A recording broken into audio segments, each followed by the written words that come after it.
तेरा खिलौना टूटा बालक, तेरा खिलौना टूटा, है किस्मत ने लूटा तुझको है। रफ़ी साहब और नौशाद साहब का साथ बहुत लंबा था। नौशाद साहब पहली ही बार में रफ़ी साहब के फ़न को परख तो गए थे, लेकिन रफ़ी साहब को वो प्लेबैक सिंगिंग की दुनिया में थोड़ा और तपा रहे थे, ताकि उस फ़न को जो रफ़ी साहब के पास मौजूद था उसे पूरी तरह से तराश सकें। इसलिए नौशाद साहब ने रफ़ी साहब को कोरस में गवाना शुरू किया। 1944 में पहले आप के बाद फिल्म शाहजहां में भी उन्हें कोरस में गाने का मौका दिया। लेकिन 1946 में जब रफ़ी साहब को अनमोल घड़ी का ये पहला गाना सोलो गाने का मौका मिला, तो रफ़ी साहब ने इसे गाने में जी जान लगा दी और ये रफ़ी साहब का पहला गाना रहा जो बहुत बड़ा हिट हुआ था। इस गीत से रफ़ी साहब का नाम प्लेबैक सिंगिंग की दुनिया में चमकना शुरू हो गया था।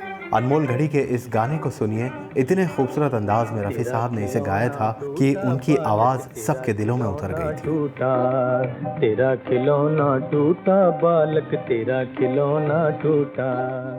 और ये भी बहुत बड़ा हिट हुआ था और रफ़ी साहब पर अब नौशाद साहब रिस्क लेने को तैयार हो गए थे। वो समझ गए थे कि अब मोहम्मद रफ़ी प्लेबैक सिंगिंग की दुनिया में सबको पीछे छोड़ने के लिए तैयार हो गए हैं। ये जिंदगी के मेले, ये जिंदगी के मेले।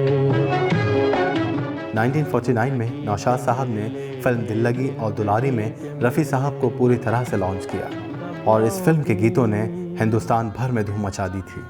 आज भी आपको याद होगा दुलारी फिल्म का वो गीत सुहानी रात ढल चुकी, ये बहुत बड़ा हिट हुआ था। ना जाने तुम कब आओगे। और फिर क्या था, रफ़ी साहब ने इसके बाद पीछे मुड़कर कभी नहीं देखा।